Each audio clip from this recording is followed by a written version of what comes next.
Merci, Monsieur le Président. J'essaierai de tenir dans le temps avec beaucoup de frustration, mais je vais faire le maximum. Ma communication porte sur la place et le rôle de l'islam dans la civilisation swahili. Et cela en trois parties. Dans la première, j'examine la construction historique et conceptuelle de la culture swahili. Dans la deuxième, les spécificités et l'originalité de l'islam dans cet espace.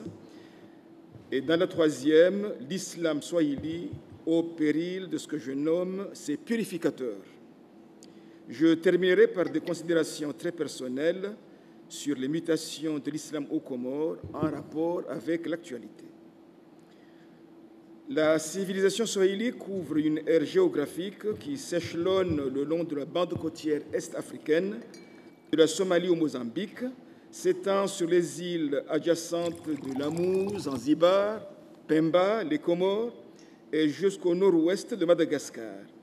Elle résulte de la rencontre entre des populations bantoues de la région avec des populations venues de l'Hadramaout, de l'Arabie, d'Oman, de Shiraz, voire de l'Inde et de la Chine. Cette rencontre des peuples venus d'horizons si différents est attestée dès la plus haute Antiquité, grâce notamment au périple de la mer Érythrée, manuscrit anonyme qui date du 1er siècle, mais aussi grâce aux travaux des géographes arabes, Al-Masudi et surtout Ibn Battuta, au XVe siècle. C'est une civilisation urbaine, commerciale et maritime, cimentée par une religion commune d'islam et par une langue commune, le swahili, dérivé du bantou, avec un important apport lexical arabe. C'est du brassage ethnique, linguistique, matrimonial, dynastique et religieux entre ces populations, très fortement marquées par l'islam, qui la structure, fonde en grande partie son identité et assure sa cohésion. Zanzibar a été pendant longtemps le pôle culturel, spirituel et commercial de cet espace swahili, jusqu'à ce que les puissances coloniales ne viennent ériger de nouvelles frontières et de nouvelles métropoles. Cette civilisation swahili connut son âge d'or entre le XIIe et le XVe siècle. Alors, quelles sont maintenant les spécificités de cet islam swahili? Je passerai rapidement sur le fait que, dans cette région, l'islam est intensément vécu et ses obligations cultuelles très respectées. Mais on remarque certaines pratiques et traditions locales qui datent de la période pré-islamique, qui se sont fondues avec la nouvelle religion et qui donnent des spécificités constitutives de l'originalité de cette culture swahili.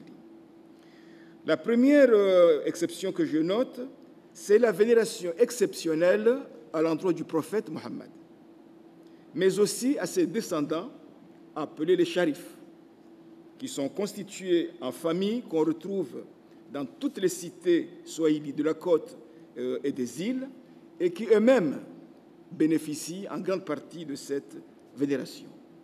À titre d'exemple, je dirais que, par exemple, pendant tout le mois de la naissance du prophète, des cérémonies somptueuses sont organisées dans toutes les villes. Autre spécificité de cet islam, l'importance des ordres confrériques. L'islam en pays swahili est inséparable des confréries soufis, à travers lesquelles les communautés locales vivent intensément leur foi. Les plus importantes de ces confréries sont la Chadliya et la Qadriya. On peut dire que ce sont ces confréries et la généralisation très ancienne des écoles coraniques qui ont contribué au triomphe et à la pérennisation de l'islam dans cet espace. Pour compléter cette description, il convient de rappeler que ce qui explique, à notre avis, la profondeur et l'enracinement de l'islam dans ces sociétés, c'est la capacité qu'il a eue à s'adapter aux coutumes et traditions locales. Je vais citer un seul exemple, puisque le temps me manque, emprunté au droit. Je rappelle que dans la région, nous sommes musulmans de rite chafaïte. En matière de succession, le droit musulman fiqh dispose que le garçon hérite du double de la part réservée à la fille. Cette disposition correspond probablement à la logique de la société patriarcale dans laquelle est apparu l'islam en Arabie. Aux Comores, nous sommes dans une société matriarcale et la loi a dû s'adapter. C'est ainsi que les biens immobiliers, terrains à bâtir et maisons reviennent de droit uniquement aux filles. Tous les autres biens uniquement sont partagés selon la norme islamique entre les garçons et les filles. Il y a même un terme pour désigner ce mode de succession.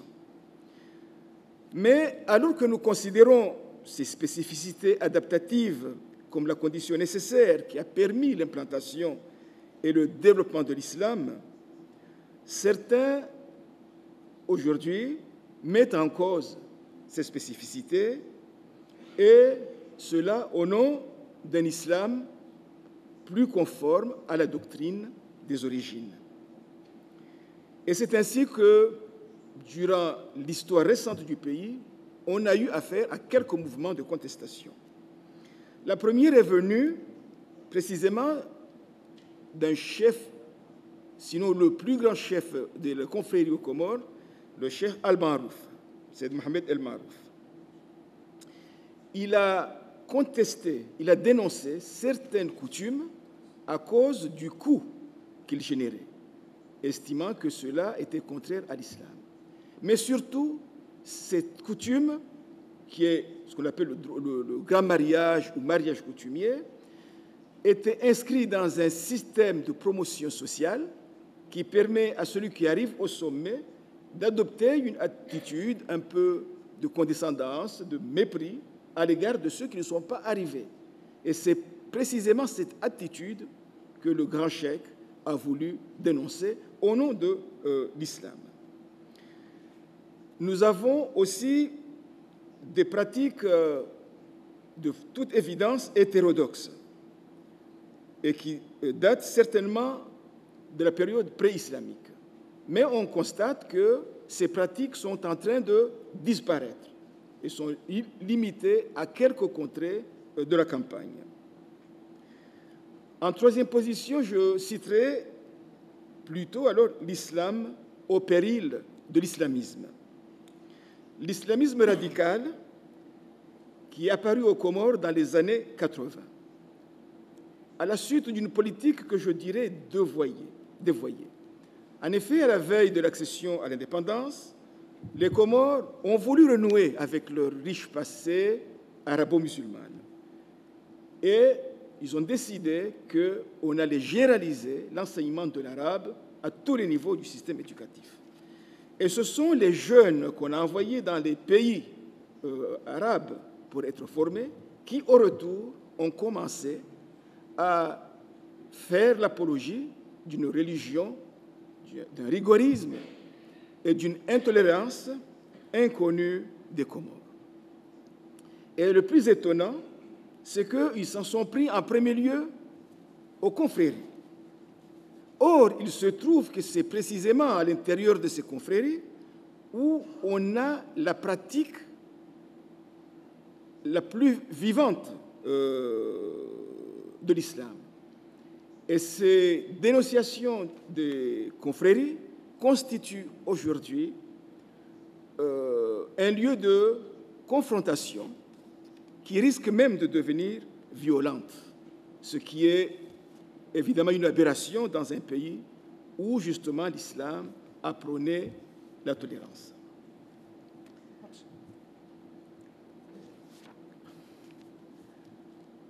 Ainsi, je dois avouer qu'aux Comores aussi, le fondamentalisme progresse.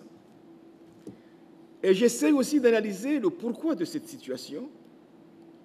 Et je vais terminer par là, en sautant beaucoup de parties, en estimant que je ne peux pas me contenter des arguments qui sont donnés par la grande presse internationale. Je pense que nous avons dans nos sociétés mêmes des conditions objectives qui expliquent le progrès des confréries. Par exemple, chez nous, je constate que les intégristes exploitent l'opposition ville-campagne. En effet, la civilisation swahili est urbaine. Elle considère la ville comme seul milieu propice et adapté à l'épanouissement de son art de vivre.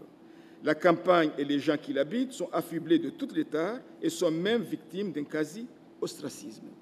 Et comme les jeunes qui reviennent de ces formations des pays arabes viennent de la campagne, eh bien, ils s'adressent à la campagne où ils sont écoutés. Et comme ce sont des populations qui étaient exclues de la grande culture, eh bien, c'est dans ces milieux-là que l'islamisme progresse. Ils exploitent aussi l'opposition population libre et population servile. En effet, la société swahili fut une société esclavagiste. Cette organisation sociale a aujourd'hui juridiquement et effectivement disparu. Mais il y a des séquelles, et il y a des régions, il y a des villes où précisément les habitants sont reconnus comme descendants des anciennes classes serviles et donc quelque part victimes d'un certain ostracisme. Eh bien, c'est vers ces milieux que ces activistes mènent leur action. Et alors, ils apparaissent comme des libérateurs, comme des partisans des droits de l'homme, contre toute forme de discrimination. Il y a enfin l'exploitation de l'opposition entre populations d'origine arabe et populations d'origine africaine. Dans l'imaginaire social, l'opposition est rarement vécue comme telle, puisque chaque Comorien, pour citer le cas des Comores, revendique une ascendance arabe, réelle, métissée, voire mythique. Et c'est précisément dans ces classes d'origine arabe qu'on retrouve les grands chefs religieux. Et les nouveaux intégristes, ces intégristes qui arrivent, disent « ce n'est pas la peine d'appartenir à une classe particulière, c'est par votre connaissance, c'est par votre pratique de l'islam, c'est par votre vocation à exercer ces responsabilités que vous pouvez accéder et devenir des chefs religieux. » Et là aussi, c'est une conception très moderne de l'islam. Et on comprend aussi qu'il soit entendu par les jeunes, et plus particulièrement ceux des campagnes. Donc je pense que nos sociétés, la société swahili, est aussi menacée. Et nous avons vu déjà qu'il y a eu des attentats à Nairobi, à Dar es Salaam, en Somalie.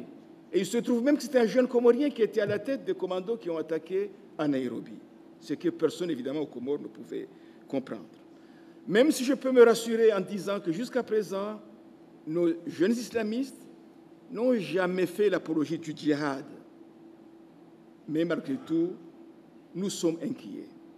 Nous sommes inquiets même si notre culture a su résister à la colonisation, à deux chocs politiques majeurs dans les années 60 à Zanzibar et dans les années 70 aux Comores.